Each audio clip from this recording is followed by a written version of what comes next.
సిద్ధంక సభకి ఆతిథ్యం ఇచ్చినట్టు ఊరు ఏంటంటే మా ఊరే పిచ్చుకులపేట గ్రామం. కరెక్ట్గా ఇక్కడి నుంచి 1.5 కిలోమీటర్ల దూరం. మరి ఎలా ఉంది సిద్ధం సభ? మీ ఊరే అని చెప్తున్నావు. మరి సిద్ధం సభకి ఎంత పెద్ద ఎత్తున జనాలు ఉన్నారు? వచ్చిన జనాలు ఎలా రెస్పాండ్ అయ్యారన్న? సిద్ధం సభకు వచ్చిన జనాలను చూస్తే మూడో ప్రపంచ యుద్ధం లాగా ఉంది. రెస్పాండ్ లేదు. జగన్మోహన్ రెడ్డి గారు వచ్చారు వెళ్ళిపోయారు అంటున్నారు అంతా ఊరికే. అన్నా ఉదయం నుంచి ఆయన కోసం టిఫిన్ చేసింది కానీ ఇప్పుడు భోజనం చేయకుండా కూడా వెయిట్ చేసేవాళ్ళు. ప్రాణానికి ఒక ఎత్తుగా కుటుంబంలో పెద్ద కొడుకుని చుట్టానికి వెయిట్ చేసేలాగా వెయిట్ చేస్తున్నారు. ఆయన అంటే ఒక పండగలాగా ఉంది. ఆయన కోసం సాయంత్రం కాదు రేపు ఈ టైం దాకా వెయిట్ చేస్తారు. అటువంటి పిచ్చి. మీరేమో అటువంటి పిచ్చి ఉంది అంటున్నారు. మరి వచ్చే ఎన్నికల్లో టీడీపీ జనసేన బీజేపీ పొత్తు పెట్టుకున్నాయి. మరి వాళ్ళకి గెలుస్తారంట, సింగిల్ గా వస్తున్న జగన్ గెలుస్తారంటారా? మీరేమనుకుంటున్నారు? నా అభిప్రాయం ఎట్లా చెప్తాను? నా అభిప్రాయం నేను చెప్పాల్సినప్పుడు చెప్తాను. నా అభిప్రాయం చెప్పంటారా? జగన్మోహన్ రెడ్డి గారు తిరుగులేదు. ఎందుకు తిరగలేదంటే ఎందుకు తిరగలేదు అంటే నేను ఒకటే మాట చెప్తా. గతంలో మా ఇంట్లో మా నాన్నమ్మ ఉంది. పింఛన్ కోసం పోవాలంటే పోస్ట్ ఆఫీస్ కాడకో పంచాయతీ ఆఫీస్ కాడకో పోయి ఉదయం నుంచి సాయంత్రం 4 గంటలకు 5 గంటలకు కూర్చొని పింఛన్ తీసుకోకుండా వచ్చిన రోజులు చాలా రోజులు ఉన్నాయి. కనీసం ముసలి వాళ్ళని పట్టించుకున్న బాబుది కూడా లేకున్న పరిస్థితి గతంలో. ఈ రోజుల్లో వాళ్ళు కనీసం నిద్రలేకముందే ఇంటికి వచ్చి తలుపు కొట్టి మా అమ్మాయిది కొని పింఛను. ఇప్పుడు వృద్ధాప్యుడు ఉన్నాడు అనుకో, లేదా వికలాంగుడు ఉన్నాడు, వికలాంగుడు కూడా ఇంటికి వచ్చి మరి పిలిచి తలుపు కొట్టి డబ్బులు ఇచ్చిపోయే పరిస్థితి ఈ రోజులో ఉంది. మరి ఆ రోజుల్లో బెటర్ అంటారా, ఈ రోజుల్లో బెటర్ అంటారా? అంటే ఇప్పుడు జగన్మోహన్ రెడ్డి గారు అక్రమ పాలన దౌర్జన్య పాలన చేస్తున్నాడు. వాలంటీర్లు అడ్డం పెట్టుకుని దోచుకుంటున్నాడు. ఆ వాలంటీర్లు ఎందుకు అని చెప్పి వీళ్ళే ప్రశ్నించారు. ఎక్సలెంట్ క్వశ్చన్ అయ్యా. నంబర్ 1 చాలా బాగా అడిగారు. వాలంటీర్ వ్యవస్థ నిర్వీర్యం అనే మాట ఎవరన్నారు? చంద్రబాబు నాయుడేగా. ఈరోజు ఎవరి సంఖ్యలు ఆట మళ్ళీ వాలంటీర్ని కంటిన్యూ చేస్తా అంటున్నాడు. ఎవరిని చేస్తా అంటాడు? ఇప్పుడు వాలంటీర్ వ్యవస్థ బాగలేదు, నిర్వీర్యం అనే మాట మాట్లాడే వ్యక్తి జగన్మోహన్ రెడ్డి కాదు, చంద్రబాబు నాయుడు. అటువంటి వాలంటీర్లు ఉమెన్ ట్రాఫికింగ్ జరుగుతుంది, ఉమెన్ ట్రాఫికింగ్ జరుగుతుంది, లేదా ఇళ్ళకి పోయి ఆడవాళ్ళని ఇబ్బంది పెడుతున్నారు. మా ఇంట్లో మగవాళ్ళు లేనప్పుడు పోయి చేస్తున్నారని చెప్పి మాట్లాడింది ఎవరు? పవన్ కళ్యాణ్, చంద్రబాబు నాయుడు ఇద్దరు మాట్లాడారు. కానీ ఈరోజు అదే వాలంటీర్ వ్యవస్థ నేను తీసేయను, నేను మళ్ళీ కొనసాగిస్తాను, మీరే నా వారధులు, నాకు కాబోయే సారథులు అంటున్నాడు. యాడ్ నుంచి వచ్చారు? బొక్కల నుంచి వచ్చారు వీళ్ళు. గతంలో ఉన్న వాళ్ళే కదా. వాళ్ళని ఎట్లా కొనసాగిస్తాడు? వాళ్ళ అకృత్యాలు చేశారు కదా, వాళ్ళ అమ్మాయిల్ని ఇది చేశారు కదా, మళ్ళీ వాళ్ళని కొనసాగిస్తున్నా అంటే మళ్ళీ ఇతను ఏ విధంగా కరెక్టు? వాళ్ళ పాలన కట్టలేదు, మరి ఎట్లా కొనసాగిస్తావు నువ్వు? కేవలం 5,000 రూపాయలు ఇచ్చినంత మాత్రాన వాళ్ళ భవిష్యత్తు కూడా నాశనం అవుతున్నారు. మరి ఇప్పటికీ అన్నా నా కుటుంబం సంగతి చెప్తా, మిగిలిన సంగతి తీసేయి. నా కుటుంబం చెప్తా. నేను పిచ్చుకులపాడు గ్రామం వాస్తవ్యండి. ఇంటి పేరు కొట్టే, మళ్ళీ చెప్తాను గుర్తుపెట్టుకోండి. గతంలో కూడా కొట్టేవారు వారాహిలోనే వచ్చాయి, కొట్టేవారు వారాహిలోనే వచ్చాయి. జగన్మోహన్ రెడ్డి గారు కాదు, మన పవన్ కళ్యాణ్ స్టార్ట్ చేశారు కొట్టేవారు వారాహిలు. ఆమె స్టేట్మెంట్ చూసుంటారు, కొనిదల విజయం కొట్టేవార సారథ్యం అని. కొట్టేవాళ్ళ సారథ్యం మా ఊరు కూడా వాహనాలు వచ్చాయి. 25 వాహనాలు వచ్చి తిరిగి వెళ్ళాయి. ఊరు మొత్తం ఒకవైపు ఉంటే అందులో చెంచాగల వాళ్ళ సంకనాకే ఎదవలు ఒక 10% కూడా లేరు. మేము 100 కొనసాగి చెప్తున్నాం. నువ్వు ఇప్పుడు నువ్వు బండి కరెక్ట్గా స్టార్ట్ చేసి 2 నిమిషాల బండి దొక్కితే ఊళ్ళోకి వెళ్తావు. పిచ్చుకులపేట గ్రామం వెళ్ళి చెక్ చేయి, ఇంటింటికి వెళ్ళు, గడపడగ వెళ్ళు, ఎవరు వచ్చారు, మనస్ఫూర్తి ఎవరు వచ్చారో కనుక్కో. వాళ్ళకు అనుసంధానంగా ఎవరు లేరు, వాళ్ళు పుట్టించుకుంటారు. ఇంకో విషయం, మీరు ఇప్పుడు అన్నారు ఆయన వస్తున్నారు చేస్తున్నారు అంటే జగన్మోహన్ రెడ్డి గారికి ఎందుకే ఇంత ఎడిక్ట్ అయిపోయారని. ఆయన చేసే పనులు జనాల్లోకి అలా ఉన్నాయి. కేవలం సంక్షేమ పథకాలు మాత్రం ఇస్తున్నాడు, అభివృద్ధి పనులు చేయట్లేదు జగన్ అంటున్నారు కదా. అభివృద్ధి పనులు చేయట్లేదు, మేము వస్తే అభివృద్ధి సంక్షేమ పథకాలు కొనసాగిస్తూ అభివృద్ధికి పెద్దపీట వేస్తాం, ఉద్యోగాలు ఇస్తాం, ఉద్యోగాలు ఇవ్వలేకపోతే ప్రతి నిరుద్యోగ యువకుడికి 3,000 రూపాయలు నిరుద్యోగ వృత్తి ఇస్తాను అంటున్నాడు. నేను దీనికి మంచి సమాధానం చెప్తాను అన్న. ఒక్క నిమిషం అన్న, నేను దీనికి కరెక్ట్గా చెప్తాను. ఓకే, ఆయన నంబర్ 1 అనుకో, నిరుద్యోగ వృత్తి ఇస్తాడు. ఎవరిని బేస్ చేసుకుని ఇస్తాడు?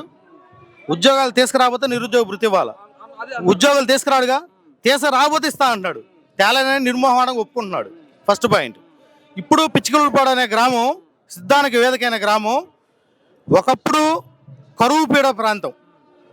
నాకు తెలిసి నేను డిగ్రీ అయిపోయి ఇంటర్మీడియట్ డిగ్రీ అయిపోయినప్పుడు మనకి ఎల్లంపల్లి బ్రిడ్జి కానుకొని రఘురాం పైప్ ఫ్యాక్టరీ అని ఒకటి ఉంటుంది, తూములు పైపులు తేస్తున్నారండి.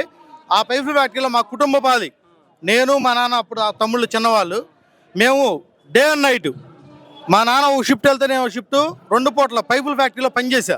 నాకు తెలుసు. ఈవెన్ గుడ మీద చూసి ఇప్పటికీ మచ్చలు ఉంటాయి. ఈరోజు ఇప్పుడు అదే వ్యక్తి ఆ రోజు చేసిన రోజు ఆ పరిస్థితి ఎలా ఉంది? మేము ఊరు కాదు, ఒక్కరంటే ఊళ్ళో ఒక కుటుంబం కాదు, ఊరు మొత్తం కూడా ఆ ఫ్యాక్టరీ మీద ఆధారపడి బతుకున్న రోజులు ఉన్నాయి. ఊరు మొత్తం ఈరోజు అగ్రికల్చర్ హబ్బు ఏపీ స్టేట్లోనే టాప్ 5 విలేజెస్లో నంబర్ 3 పొజిషన్లో మా ఊరు ఉంది.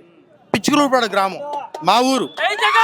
జగన్మోహన్ రెడ్డి గారి సిద్ధానికి వేదికగా ఉన్న ఈ గ్రామం ఈరోజు 3వ స్థానంలో ఉంది.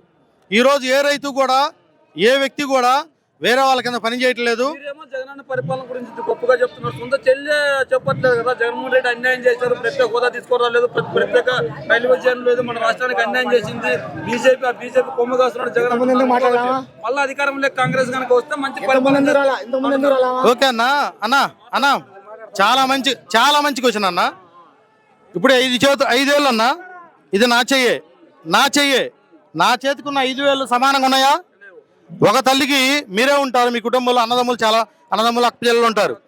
ఒక చేతికి ఉన్న 5 వేలే సమానంగా ఉండవు. ఒక తల్లికి పుట్టిన పిల్లలే ఒకే విధంగా ఉండరు. అర్థమైందా? ఈ విషయంలో నేను 100% చెప్తున్నా. వాళ్ళకి వెళ్ళారు అంటే దానికి ఏదో లబ్ధి లేకుండా పోరు. దత్తపుత్రుడు పవన్ కళ్యాణ్, దత్తపుత్రిక షర్మిల. వచ్చే ఎన్నికల్లో జగన్మోహన్ రెడ్డి గారు దారుణంగా ఓడిపోతారంటూ ప్రశాంత్ కిషోర్ గారు కామెంట్ చేశారు. మరి ఆ కామెంట్స్ గురించి మీరు ఏం చెప్తారు? అన్న నేను ఒకటే విషయం అన్న. ఇంకొకటి అలా విధంగా ప్రశాంత్ కిషోర్ అట్లా అంటే పవన్ కళ్యాణ్ ఏమన్నారు, నా 4వ పిల్లం జగనే అన్నాడు. ప్రశాంత్ కిషోర్ చూసి ఓట్లేదు అన్న నేను ఈ విషయం గురించి చెప్తా. ఓకే జగనన్న వచ్చే ఎన్నికల్లో ఓడిపోతారంటూ ప్రశాంత్ కిషోర్ ఒక కామెంట్ చేశాడు. అదే విధంగా పవన్ కళ్యాణ్ నా 4వ పిల్లం జగన్మోహన్ రెడ్డి అని కామెంట్ చేశారు. ఈ 2 కామెంట్లకి ఏం చెప్తారు? అంటే బ్రహ్మాండంగా నేను మంచి మాట చెప్తున్నా. పవన్ కళ్యాణ్ 4వ పెళ్ళామో 5వ పెళ్ళామో మన హిందూ సాంప్రదాయం ప్రకారం ఒక భర్తకు ఒక భార్యే. ఒక భర్తకి ఒక భార్య కాకుండా 2వ భార్య 3వ భార్య వచ్చిందంటే వాడు కొత్తోడైనా ఉండాలా, లేదంటే మూర పొడుగైనా పుట్టుండాలా. అర్థమైందా? సో నన్ను ఏ విధంగా కూడా ఏమీ చేయట్లేదా అని చెప్పి మొదటి భార్య వచ్చి స్టేట్మెంట్ ఇచ్చింది, 2వ భార్య ఇచ్చింది. ఇప్పుడు ఈ ఏ విధంగా 4వ పిల్లని 5వ పిల్లని ఈయన చేసుకుని ఏం చేస్తాడు? ఒకటి, ఆయన మగోడో కాదు, ఆల్రెడీ 2 పిల్లలు ఉన్నారు, 2 పిల్లలు పెరిగారు. ఈయన పిల్లల కన్నా పెద్ద పిల్లలు, ఈయన వయసు ఉన్న పిల్లలు ఉన్నారు. ఈయన మగోడు కాదని ఆంధ్రప్రదేశ్ రాష్ట్రం మొత్తం చెప్తుంది. జగన్మోహన్ రెడ్డి గారు మగోళ్ళ కాదని చెప్పిన మాట నిలబడేవాడు మగోడు. చెప్పిన మాటే కాకుండా చెప్పని కూడా చేసిన మగోడు అవుతాడా? మాడగడవుతాడుగా. ఇప్పుడు చెప్పకుండా నేను వాడు సంకనాకును అని చెప్పినటువంటి పవన్ కళ్యాణ్ ఇప్పుడు పోయి బీజేపీతో పొత్తు కొడుకొని వాడి సంక నాకుతున్నాడు, చక్కెర వేసుకొని తేనె వేసుకొని. చంద్రబాబు నాయుడిని వాడు జోలికి పోనన్నాడు. అటువంటి వాడు చంద్రబాబు నాయుడు దగ్గర పోయి వాడు పప్పు పుత్రుడు, నేను దత్తపుత్రుడు అని వాడు సంకం చేరాడు. చంద్రబాబు నాయుడు పబ్లిక్గా చెప్పాడు. ఏమని చెప్పాడు? నేను నా పిల్లలిద్దరు ఎవరు? నా ఉత్తమ పుత్రుడు, దత్తపుత్రుడు ఇద్దరు నా కోసం యుద్ధంలో ఉన్నారు, యుద్ధానికి నేను కూడా సిద్ధమన్నారు. ఈరోజు వాలంటీర్ వ్యవస్థ చెప్పాడు, బాగలేదు అని తీసేయాలిగా, మళ్ళీ అదే కంటిన్యూ చేస్తా అంటాడు. ఏమి ఇస్తున్నాడు అన్న? ఇప్పుడు ఫర్ ఎగ్జాంపుల్ ఆరోగ్యశ్రీ ఉంది, అది ఆయన వచ్చిన తర్వాత ముండమోపిచ్చి వాహనాలు మొత్తం తుబ్బట్టేలా చేసిన వ్యవస్థ చంద్రబాబు నాయుడు వ్యవస్థ. ఇంకోటి, పిల్లలకి 10th క్లాస్ తీసేయండి, ఇంటర్మీడియట్ డిగ్రీ పీజీ పిల్లలకి రీఎంబర్స్మెంట్ పెట్టి అన్ని రకాల వర్గాల వాళ్ళని తీసుకొచ్చిన వ్యక్తి ఎవరా అంటే రాజశేఖర రెడ్డి గారు. ఆయన చనిపోయిన తర్వాత కొంతకాలం ఏదో ఊరక అడపాదడప నడిపారు. ఇప్పుడు దాన్ని కూడా మునబోపించారు. తర్వాత మళ్ళీ ఆయన వచ్చాక 108 వ్యవస్థని, 104 వ్యవస్థని, తర్వాత వచ్చే రీఎంబర్స్మెంట్ని, అమ్మఒడిని, తర్వాత చిన్నపిల్లల కానించి కుటుంబంలో తల్లిదండ్రి కానించి చిన్నపిల్లడు ఉంటే చిన్నపిల్లడికి అమ్మఒడి కానించి ముసలోళ్ళకి అవ్వలకి వాళ్ళకి పింఛన్ వరకు ప్రతి ఒక్కటి, ఒక వితంతువులకు కానీ ఒక వికలాంగులకు కానీ ప్రతి విషయంలోనూ ప్రతి కుటుంబంలో నేను ఉన్నానని చేస్తున్న వ్యక్తి ఎవరంటే జగన్మోహన్ రెడ్డి గారు. అతను కాదని నేను ఏ విధంగా చేస్తాను? నేను ఏ విధంగా చెయ్యాలా? నేనే ఉన్నా, నాకు నిరుద్యోగ భృతి ఇస్తానన్నాడు. ఎప్పుడు ఇచ్చావన్నా నువ్వు? నిరుద్యోగ భృతి చంద్రబాబు నాయుడు ఇచ్చాడు. ఎప్పుడు ఇచ్చాడు? ఎన్నికలకు ముందు ఇచ్చాడు. 6 నెలల ముందు ఇచ్చాడు. ఓకే, నేను కాదంటలేదు, ఆయన కూడా ఇచ్చారు, కాదంటలా. కానీ ఎప్పుడు ఇచ్చాడు? మొత్తం చివరి ఊపిరిపోయే సమయంలో ఇచ్చాడు. దానివల్ల ఉపయోగం లేదు. నువ్వు 9 సంవత్సరాలు ఉన్నావు, 9 సంవత్సరాలు ఏం చేసావు? ఇప్పుడు 5 సంవత్సరాలకే గవర్నమెంట్ దేశం మొత్తం ఆంధ్రప్రదేశ్ వైపు ప్రశాంత్ కిషోర్ కామెంట్స్ గురించి ఏం చెప్తారన్న? అన్నా అతను జనాభా లెక్కలో లేడు. అసలు జనాభా లెక్కలో లేడు ఈ పార్టీనే ఉంది కదా అన్నా. మగోళ్ళ గురించి ఎవరి గురించి మాట్లాడన్నా? మగోళ్ళ గురించి మాట్లాడు. ప్రశాంత్ కిషోర్ ఎవడన్నా? ఇదే ప్రశాంత్ కిషోర్ అసలు 2019 ఇదే ప్రశాంత్ కిషోర్ 2019 ఎన్నికల్లో జగనన్న కోసం పనిచేశాడు. అన్నా ఈ రోజు నేను చెప్తున్నా, ఈ రోజు ప్రశాంత్ కిషోర్ అనే వ్యక్తిని ఇక్కడికి వచ్చి రమ్మను. ఇక్కడికి వచ్చి జగన్మోహన్ రెడ్డి గారి ఈ సభ జరిగేది పానెం హనుమీ రెడ్డి గారి సారథ్యంలో జరిగే ఈ సభను చూడమను. వాడికి ఎట్టించి నవరంధ్రాలను చావిరి రాబోతే అడగమను. ఎవరు డబ్బులు ఇచ్చేది ఇచ్చారు? నాకు నేను డబ్బులు ఇచ్చేది వచ్చాను. ఇక్కడ ఎవరు ఏ వ్యక్తిని అడుగు. మందు సీసాలు ఇచ్చారా? అభిమానంతో వచ్చారా? నాకు కాలు ఇరిగి నేను కర్ర వేసుకొని నా సపోర్ట్ లేకపోతే